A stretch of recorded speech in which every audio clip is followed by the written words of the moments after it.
Halo semuanya, kembali lagi bersama dengan saya di channel Revios Family 99. Di kesempatan video kali ini Mimin akan membahas alur cerita film Throne of Steel episode yang ke-60. Di mana episode sebelumnya pasukan pengintai yang dikirim kuil assassin berakhir tragis mengenaskan. Hal itu terjadi karena tim pengintai bertemu langsung dengan 3 dewa iblis ya guys. Di mana satu dewa iblis saja bisa membantai pasukan pengintai yang mayoritas di tingkat 6. Assassin yang berada di tingkat 7 dan 8 hanya sedikit. Dan mereka masih belum mampu melukai dewa iblis sedikit pun. Oleh karena itu semua tim pengintai ditaklukkan oleh dewa iblis. Di sisi lain Lan Yanyu, ibu dari Kayer yang sedang ingin melihat putrinya, memergoki mereka sedang berduaan di tempat tidur. Nah, sebelum melanjutkan alur ceritanya film Throne of Steel episode yang ke-60, bantu channel ini dengan like, comment, share, dan subscribe tentunya ya guys. Oke, tanpa basa-basi mari kita langsung saja mulai ke ceritanya, let's go. Nah, setelah ibunya Kayer Lan Yanyu mergoki anaknya sedang berduaan di tempat tidur. Ya pastinya sebagai seorang ibu, Lan Yanyu tentu tidak ingin terjadi sesuatu yang tidak pantas pada putrinya. Lalu berkata, apa yang sedang kalian berdua lakukan? Kayer tiba-tiba kaget dan langsung menghampiri ibunya dan berkata, siapa yang mengizinkanmu memata-matai rumahku? Lalu ibunya langsung menjawab, apa ini rumahmu? Ini adalah tempat camp militer. Kayer juga langsung berkata, kau juga bukan kekasihnya, pun juga langsung menenangkannya. Yang pada akhirnya ibunya Kayer pun juga dibuat tenang di sana walaupun ingin rasa marahnya. Lan Yanyu pun langsung mengatakan tujuannya ke sini untuk mengabarkan kalau Hao Chen disuruh menghadap ke Panglima untuk diberikan sebuah misi yang khusus. Sontak semua lagi-lagi dibuat kaget. Bahkan Kayer langsung berniat untuk ikut bersama Hao Chen. Sayangnya sang ibu bilang kalau misi ini hanya untuk Hao Chen sendiri. Terlebih lagi ini adalah perintah Panglima militer yang tak boleh ditolak sama sekali. Alhasil sebagai prajurit dari camp tersebut Hao Chen juga tak keberatan sama sekali dan siap menjalankan misi tersebut. Tentunya ia juga menenangkan Kayer dan menyuruhnya untuk menunggu di sini saja. Sedangkan di sisi lain Panglima Seng Lingxin dengan perasaan sedihnya. Ia pun langsung mengingat obrolannya dengan kakek Yu kemarin. Yang ternyata para dewa iblis kemarin sudah memberikan kode atau laporan kalau pasukan pengintai dari kuil assassin sudah tertangkap semua di sana. Kakek Yu bilang apakah Panglima benar-benar akan pergi ke medan perang karena memang kode yang diberikan oleh Dewa Iblis itu sudah jelas adalah sebuah jebakan. Namun tentu meskipun Panglima juga sudah tahu kalau ini adalah jebakan, tapi ia tetap akan pergi ke sana. Karena nyatanya satu-satunya alasan kenapa perbatasan tak bisa ditembus selama ribuan tahun. Bukan hanya bantuan dari aliansi saja, melainkan pasukan pengintainya juga sangatlah berkontribusi. Oleh sebab itu karena pasukan pengintainya sudah tertangkap semua termasuk pemimpinnya yaitu Paman Assassin. Jadi ia pun menyadari kalau pasukan iblis ini juga sangatlah kuat. Tentunya tak ada alasan sama sekali untuk ia tidak turun tangan. Awalnya kakek Yu yang mendengarnya langsung melarangnya. Karena memang Panglima sendiri hanyalah di level 7. Apalagi Paman Assassin yang di level 8 aja ia tak bisa apa-apa di hadapan para iblis tersebut. Yang menandakan kalau dewa iblis yang turun tangan kali ini adalah di tingkat tinggi semua. Jelas jika Panglima memaksa untuk pergi maka ia juga akan ikutan pergi.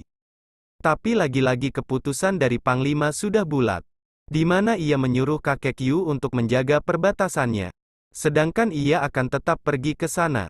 Tentunya ia juga bilang jika pihak lain juga merupakan dewa iblis maka ia sudah memiliki rencananya sendiri dengan menahan mereka selama 3 menit saja. Jelas jika waktunya tiba dan kakek Yu bisa meresponnya dengan tepat, maka semua pasti akan baik-baik saja. Dan sontak kakek Yu lagi-lagi dibuat kaget karena katanya Panglima ingin menggunakan sebuah benda berharga. Tapi Panglima hanya bilang kalau inilah cara satu-satunya. Bahkan keluarga Sengnya ternyata tidak akan pernah takut untuk berkorban. Terlebih lagi ia juga ingin membawa saudara-saudaranya kembali ke sini. Sampai setelah mengingat obrolan tersebut Hao Chen pun akhirnya menghampirinya. Di saat itu Seng Lingxin melihat cincinnya Hao Chen langsung dibuat kaget. Karena Kayer anaknya bahkan bisa sampai memberikannya cincin berharga tersebut. Oleh karena itulah sebagai seorang ayah ia pun mengajak Hao Chen untuk pergi ke medan perang. Sekaligus ia juga ingin melihat apakah Long Hao Chen layak untuk putrinya Anjay. So dikatakan misi ini adalah sebuah operasi rahasia, di mana mereka harus pergi ke pedalaman markas iblis untuk menyelamatkan pasukan pengintai yang sudah ditangkap. Selain itu dalam menjalankan misi ini juga hanyalah mereka berdua saja. Tentunya mereka harus menyelinap dan jangan sampai ketahuan oleh para iblisnya. Bahkan jika ketahuan maka akan langsung dianggap gagal. Di sana terlihat tantangan pertama. Mereka harus melewati sebuah laser pengintai dari para iblis. Sampai mereka pun melihat dua iblis yang memasuki sebuah goa. Yang ternyata gua tersebut adalah jalan satu-satunya untuk menuju ke markas iblis. Di sana sebagai seorang panglima ia sudah bisa menghilangi rasa.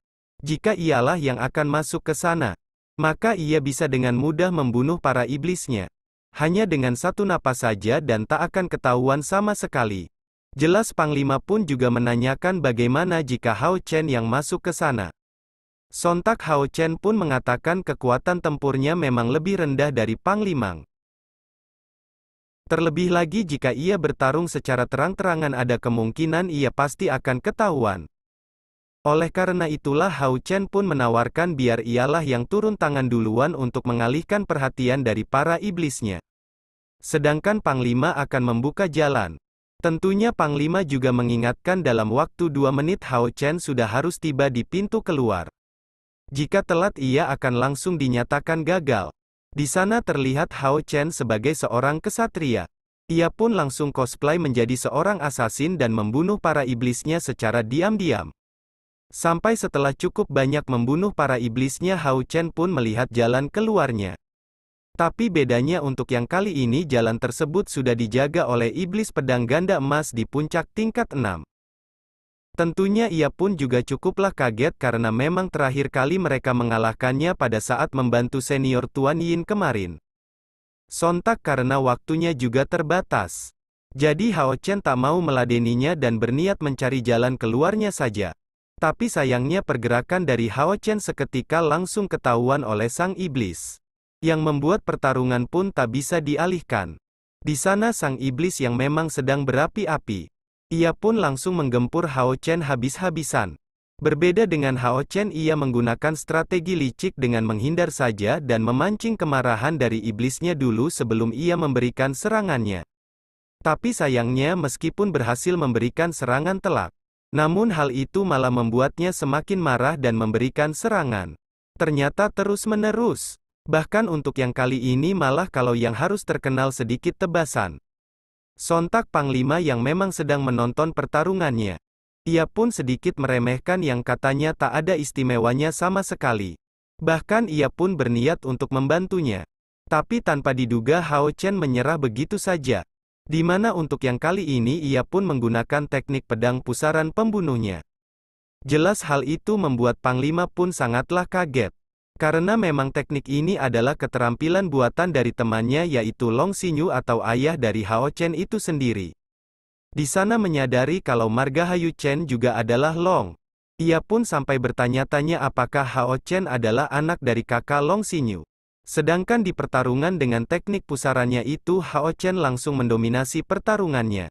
Bahkan dengan combo lombo dari pedang teratai naganya sekaligus dibantu oleh Panglima tertinggi Baginda Maharaja.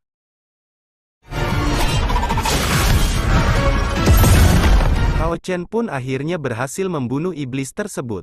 Sontak Panglima juga langsung menghampirinya dan menanyakan keadaannya. Di sana Hao Chen juga tak lupa berterima kasih atas bantuan dari Panglima barusan. Berbeda dengan Panglima awalnya ia masih mengkhawatirkan luka yang diterima oleh Hao Chen. Tapi jelas Hao Chen mengatakan kalau ia masih baik-baik saja. Dan langsung mengajaknya untuk melanjutkan misi tersebut. Alhasil Panglima pun menyetujui. Dan mereka pun melanjutkan perjalanannya. Di sana di perjalanan Panglima juga memasang sebuah tanda di setiap pohonnya. Tak hanya itu ia juga mengingatkan negara Hao Chen tidak menggunakan keterampilan elemen cahayanya agar keberadaannya tidak ketahuan. Tapi sayang luka yang diterima oleh Hao Chen tadi ternyata cukup parah. Yang membuat darahnya pun sampai berjatuhan. Bahkan di saat yang sama mereka lagi-lagi dikepung oleh para iblis yang lain. Yang ternyata iblis-iblis ini adalah iblis mayat di tingkat 4. Di mana iblis ini adalah iblis yang sudah membusuk. Bahkan mereka tak ada pikiran sama sekali dan juga tak bisa melihat. Tapi meskipun begitu mereka tak bisa meremehkannya sama sekali. Karena memang iblis mayat ini bisa menemukan keberadaan musuhnya hanya dengan bau darahnya saja. Terlebih lagi gigitannya juga sangatlah beracun. Di sana karena Hao Chen masih terluka. Jadi Panglima pun menyuruhnya untuk sembunyi saja dan menyerahkan semuanya kepadanya. Sontak Hao Chen beneran menuruti perintah tersebut. Dan hanya bersembunyi. Sedangkan Panglima sendiri tentunya ia bisa dengan mudah mengalahkan para iblis tersebut. Tapi berbeda dengan di mana ia malah dihampiri oleh para iblisnya. Awalnya Hao Chen masih bisa menahan diri. Yang membuat iblisnya pun tak menyadari keberadaannya. Tapi sayangnya ketika iblisnya sudah mau pergi darah Hao Chen lagi-lagi terjatuh. Yang membuat untuk yang kali ini iblisnya pun bisa menemukan keberadaannya. Alhasil mau tak mau Hao Chen pun mencoba meladeninya. Untungnya di saat yang sama Panglima juga sudah selesai membantai iblis di atas. Dan bisa membantu Hao Chen. Sontak Hao Chen pun hanya bisa meminta maaf karena sudah menghambat misinya ini. Namun berbeda dengan Panglima di mana melihat Hao Chen yang sangat menuruti perintahnya. Untuk tidak menggunakan elemen cahaya tadi. Ia malah cukuplah kagum karena katanya Hao Chen layak menjadi prajurit yang mumpuni. Yang ternyata luka yang diterima oleh Hao Chen tadi juga ada racunnya ya guys. Untungnya Panglima sudah membawa sebotol pil penawarnya yang membuat luka Hao Chen pun bisa langsung dipulihkan. Kemudian di saat yang sama mereka pun juga langsung melihat iblisnya lagi yang sedang mengendarai kendaraan makanan. Alhasil Panglima langsung mengajak Hao Chen untuk menyelinap masuk ke dalam kendaraan itu. Agar mereka bisa sampai ke markasnya dengan cepat. Di sana di dalam kendaraannya melihat iblis ini mengangkut mayat dari iblis lainnya. Hao Chen pun awalnya cukuplah kaget. Terlebih lagi Panglima juga bilang kalau iblis memang suka memangsa rekannya sendiri. Sementara untuk iblis pengendara sendiri di pintu masuk dari markasnya. Tiba-tiba ia malah dihadang oleh para iblis yang lain di mana iblis tersebut langsung menanyakan apa yang ia bawa. Karena memang dari baunya ada yang berbeda. Hao Chen dan Panglima yang mendengarnya mereka pun langsung bersiap dan memasang mode bertarung. Tapi untungnya iblis pengendara bilang kalau yang ia bawa ini adalah makanan segar. Karena memang para dewa iblis ingin mengadakan sebuah acara besar. Alhasil para iblis pun tak jadi memeriksanya dan mengizinkannya untuk masuk ke markas. Di sana menyadari kalau misi penyelipan ini berjalan lancar. Hao Chen malah curiga kalau ada yang tidak beres. Sama halnya dengan Panglima di mana sembari membunuh iblis pengendaranya. Ia malah meminta maaf. Karena katanya misi yang kali ini sebenarnya sangat bahaya. Tapi untuk beberapa alasan ia juga ingin tahu banyak tentang Hao Chen. Dan oleh sebab itulah ia sampai mengajaknya. Tapi tenang ia juga menjanjikan tak peduli apapun kondisinya ia pasti akan melindungi Hao Chen. Yang ternyata pengendara iblis tadi membawa mereka ke markas Dewa Iblis. Yaitu Dewa Aloser Pilar ke-51. Di sana Panglima seketika juga langsung dibuat kaget. Karena memang di sekeliling dari markasnya semua pasukan pengintai dari kuil assassin yang sudah digantung dan sudah meninggal. Sontak dengan perasaan sedih Panglima pun hanya bilang kalau mereka adalah pahlawan bagi perbatasan di Menhunnya. Jelas ia pun juga langsung melepaskan mereka semua dan pasti akan membawanya kembali. Tapi sayangnya di saat itu jugalah sang Dewa Iblis Pilar ke-70 yaitu Dewa Sere pun akhirnya muncul.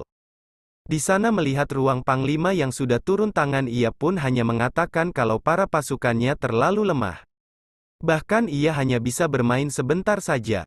Tak hanya Dewa Sere. Di saat yang sama Dewa Alosor sebagai Pilar ke-51 juga akhirnya menunjukkan diri. Di mana melihat Tuan Panglima yang benar-benar datang ke sini ia juga sangatlah senang. Sontak Panglima sendiri juga mengatakan karena ia diundang langsung oleh Dewa Iblisnya. Maka ia pasti akan datang ke sini. Alhasil Dewa Aloser yang melihat ikatan persaudaraan mereka yang sangatlah erat. Ia pun sedikit memujinya. Tapi sayang di hadapannya ia pun juga menjanjikan pasti akan membuat Tuan Panglima menyusul kematian dari rekan-rekannya. Nah film pun selesai. Gimana guys menurut kalian episode 60 kali ini? Seru ya pastinya. Tapi sayangnya episode yang kali ini harus berakhir sampai di sini. Oke terima kasih yang sudah menonton videonya sampai selesai. Reviewers Family 99 pamit dulu ya guys. Oke thanks for watching, bye bye.